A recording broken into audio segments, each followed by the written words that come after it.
आज मैं एकादश स्कंध का 24वां अध्याय सुनाती हूँ, जिसमें पूजन विधि का वर्णन है। श्री उद्धव जी बोले, हे श्री कृष्ण भगवान, भक्त जन जिस विधि से मूर्ति में आपकी पूजा करते हैं वह पूजा की विधि मैं सुनना चाहता हूँ, क्योंकि आपकी पूजा ही सब कल्याणों का साधन है। यही सब ऋषियों का मत है। इस विधि को ब्रह्मा जी ने आप ही के मुख से सुना था। उन्होंने उसे भृंगी आदि को सुनाया और शिव जी ने पार्वती से कहा था। तब चारों वर्ण, चारों आश्रम, स्त्री पुरुष सभी के कल्याण का साधन आपकी पूजा ही है, और कर्मों के बंध से छूटने का भी यही सुगम उपाय है। इससे आप मुझ भक्त को इसकी विधि बताइए। भगवान श्री कृष्ण जी बोले, हे उद्धव, यो तो अनेक ग्रंथों में कर्म कांड भरा पड़ा है और उसके नाना प्रकार के अनुष्ठान भी इतने भरे पड़े हैं जिनकी गिनती नहीं। अब मैं तुझे संक्षेप में कुछ सुनाता हूँ। मेरे लिए यज्ञ करने के 3 मार्ग है।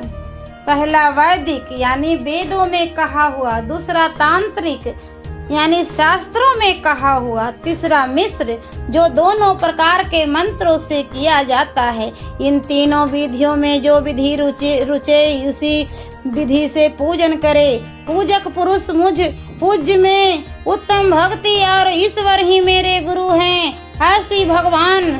ऐसी भावना करके प्रतिमाएं या मिट्टी, अग्नि, सूर्य, जल, हृदय और ब्राह्मण, इनमें से किसी एक में मेरी भावना करके उत्तम सामग्रियों से कामना छोड़कर पूजन करे।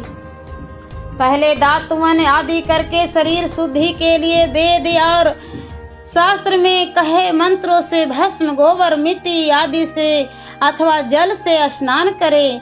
फिर वेद में कहे संध्या वंदन आदि कर्म करके मेरी पूजा करे। मेरी प्रतिमा पत्थर, काष्ठ, सोना आदि धातु की हो या मिट्टी, चंदन, बालू या चित्र ही हो, अथवा मन की यानी मानस पूजा, मन की प्रतिमा मान ली जाती है, उसी को मन की पूजा कहते हैं, हो, इन्हीं 8 में से होनी चाहिए। मेरी प्रतिमा 2 तरह की है, एक चलने वाली, दूसरी स्थिर। प्रतिमा किसी मंदिर या स्थान में पधरा दी जाती है, उसके आवाहन और विसर्जन की आवश्यकता नहीं पड़ती। चलने वाली प्रतिमा में आवाहन और विसर्जन का विधान है। मनुष्य चाहे जैसा मान कर करे, इसका कोई विधि निषिद्ध नहीं है। मिट्टी के पिंड में मेरी पूजा करता हो तो आवाहन विसर्जन का यह विधान है कि पहले मेरी प्रतिमा को स्नान करावे, यानी जल ही छिड़क दें। प्रतिमा में जो मेरे लिए देवे वह वस्तु उत्तम होनी चाहिए, और जो किसी प्रकार की कामना ना करके मुझे पूजे, जो जैसी वस्तु दे। यदि मन में पूजा करती हूँ तो मन के भीतर रहने वाली वस्तु को ही इकट्ठी करे। स्थान और अलंकार यानी वस्त्र, आभूषण आदि देना केवल धातु, पत्थर और काठ की मूर्तियों में ही उत्तम है। यदि धरती में मेरा पूजन करे तो मंत्रों से उस स्थान में देवताओं की स्थापना करे। अग्नि में करना हो तो मंत्रों से घी की आहुति दे। सूर्य मंडल में करना हो तो अर्घ्य आदि दे। जल में पूजा जल से ही करे, क्योंकि जल मुझे अत्यंत प्यारा है। भक्तों का दिया एक बूंद भी जल मुझे प्रिय है, किंतु अभक्तों का गंध, धूप, दीप आदि मुझे नहीं भाता। पूजा की सब सामग्री जुटाकर कुश के आसन पर पूर्व की ओर मुख करके बैठे।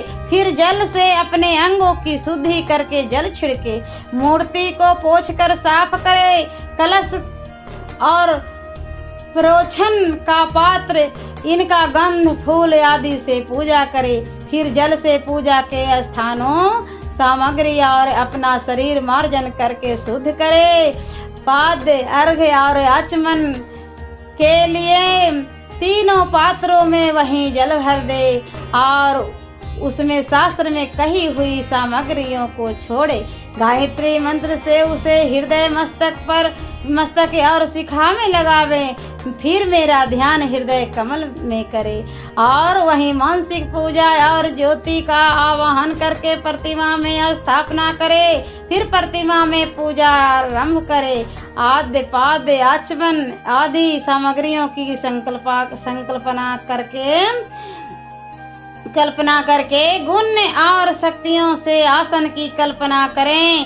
शंख चक्र गदा खड्ग बाण धनुष हल्ले और मुसल इन 8 धातुओं की 8 दिशा में कौस्तुभ भवनी वनमाला श्री वत्स की हृदय में पूजा करे।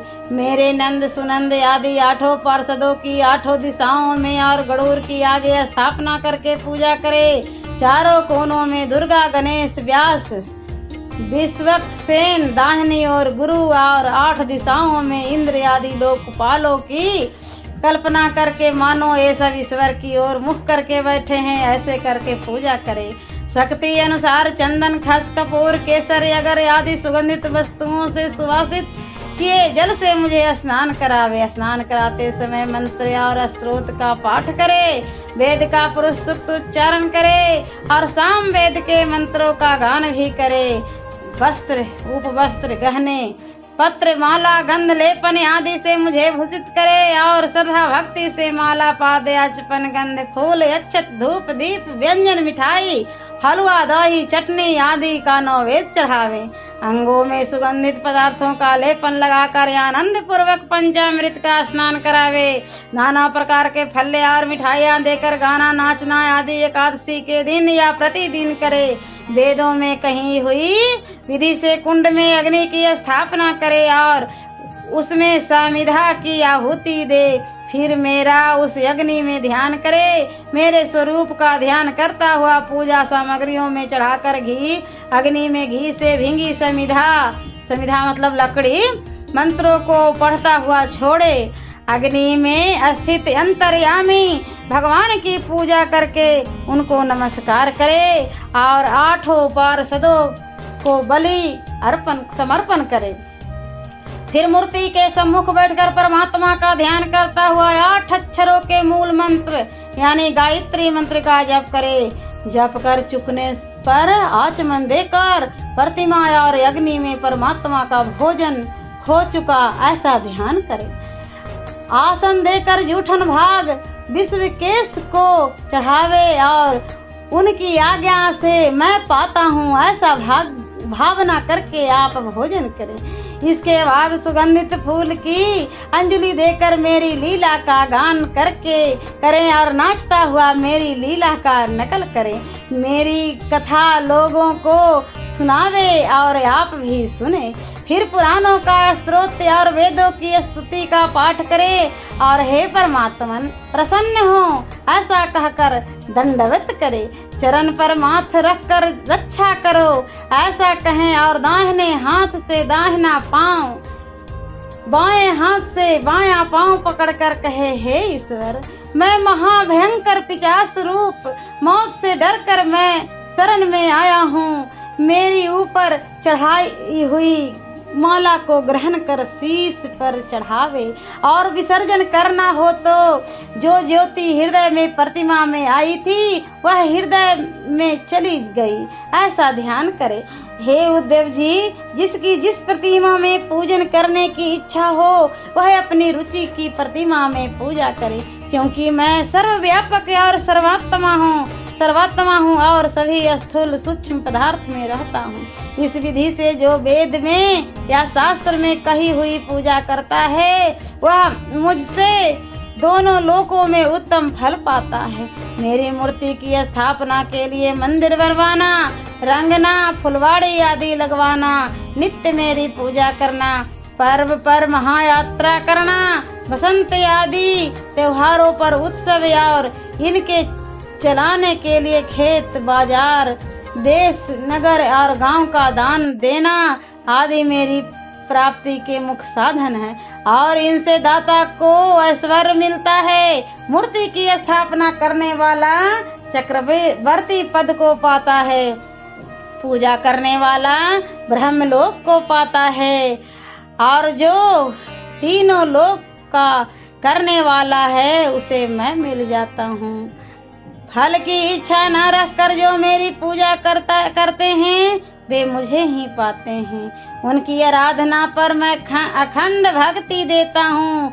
जो मनुष्य अपनी चढ़ाई हुई या दूसरे की चढ़ाई हुई देव संपत्ति यानी धन को ले लेता है, वह लाख वर्ष तक मल का कीड़ा बना रहता है और उसी कोटि योनि से नरकवास किया करता है। हरण करने वाले को या ऐसा करने में सहायता देने वाले को, प्रशंसा करने वाले को या उभारने वाले को, इन चारों को उस कर्म का फल भोगना पड़ता है, क्योंकि चारों उस कर्म के बराबर हिस्सेदार हैं। ओम नमो भगवते वासुदेवाय नमः। और एकादश स्कंध का 25वां अध्याय जिसमें ज्ञान योग का वर्णन है, मैं अगले वीडियो में सुनाती हूँ।